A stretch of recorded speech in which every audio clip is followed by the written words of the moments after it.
Olá, hoje queremos examinar uma porção das Escrituras, conforme registrado no Evangelho de João, capítulo 10, versículos 11 e também os versos 14 a 18. Nesse trecho, nós lemos assim: Jesus declarou: "Eu sou o bom pastor." O que ele quis dizer com isso?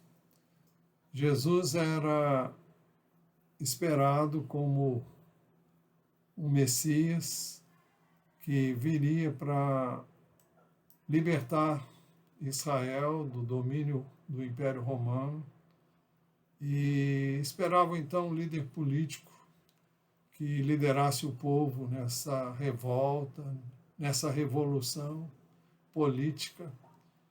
E Jesus disse: "Olha, eu sou bom pastor." Qual é a característica do bom pastor? O bom pastor dá a vida pelas ovelhas. Diferentemente dos demais que vieram antes dele, ele viria com um propósito muito específico: estabelecer um reino. Para estabelecer o reino dele, primeiro o reino dele não seria político, mas seria espiritual. E para que esse reino pudesse ser instalado, ele deveria dar a sua vida pelos seus servos, pelos seus súditos, se assim podemos dizer. Mas ele diz: "Eu sou o bom pastor." O bom pastor dá a vida pelas ovelhas. Ele disse mais: "Eu sou o bom pastor. Conheço as minhas ovelhas e elas me conhecem." Essa é uma das características do bom pastor.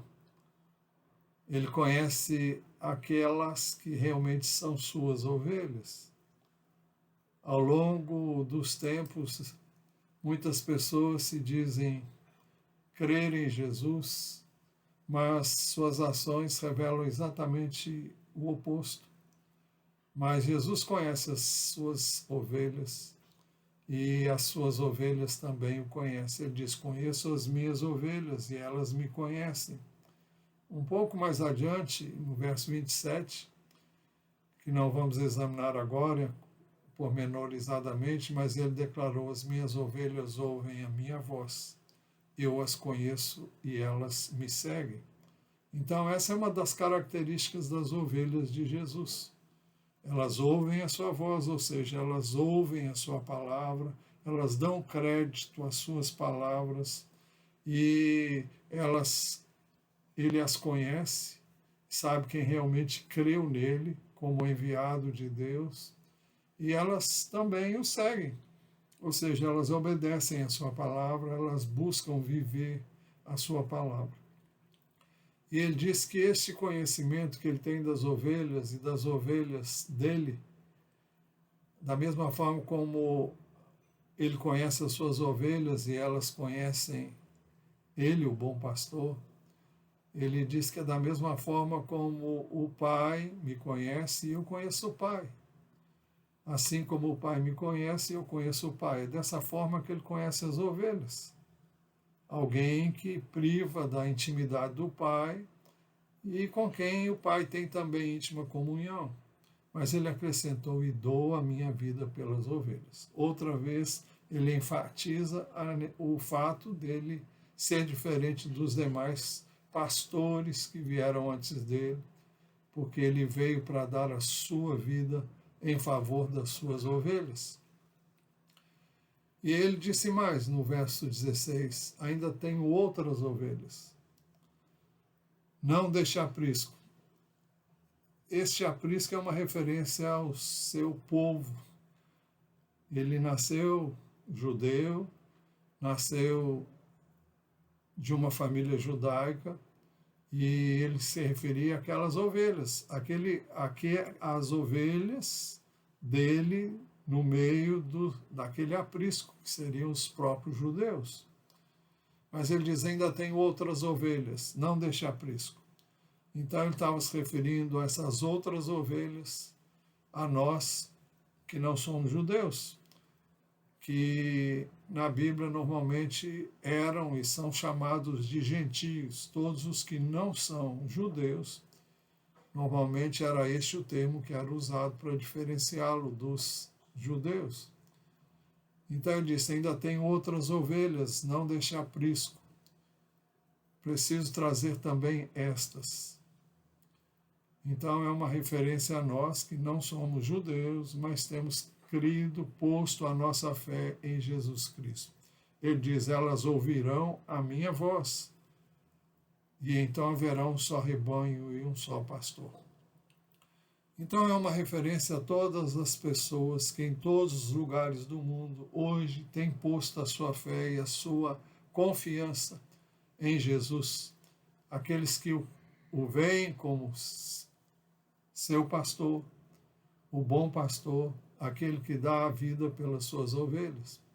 Por isso ele disse, ainda tenho outras ovelhas, não deixe aprisco, preciso trazer também estas. Elas ouvirão a minha voz, e então haverá um só rebanho e um só pastor. Pois bem, ele acrescentou ainda, por isso o Pai me ama, porque eu dou a minha vida para recebê-lo outra vez. Vamos nos deter aqui um pouco mais com relação a estas afirmações de Jesus. Ele disse 2 vezes, mais de 2, 3 vezes, eu sou bom pastor, o bom pastor dá a vida pelas ovelhas. Depois ele disse, mais adiante, por isso o Pai me ama, porque eu dou a minha vida para recebê-la outra vez. Ele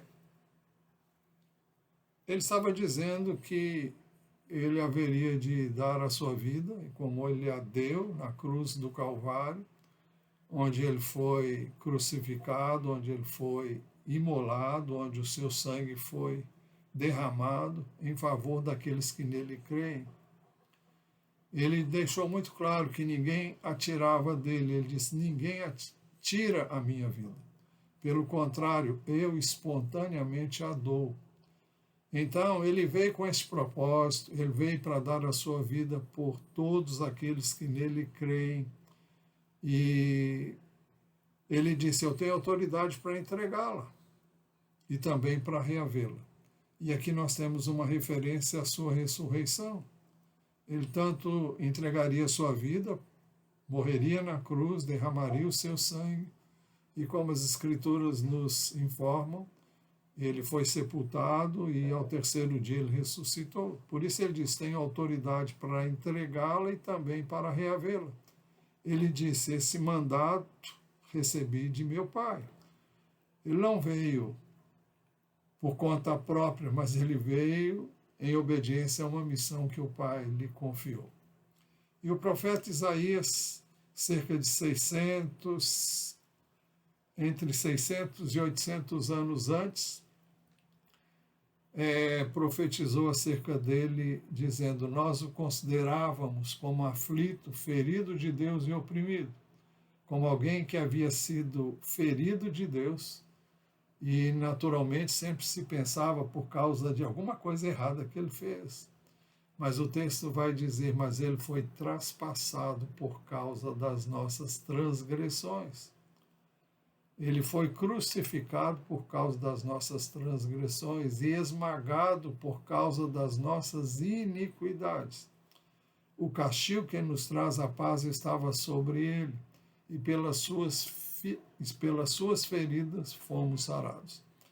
Então, Jesus é aquele que se ofereceu no lugar do pecador, eu, você e todos quantos nos consideramos pecadores e que buscamos em Jesus a salvação pela fé nele e na sua obra redentora, ao dar ele a sua vida por nós na cruz.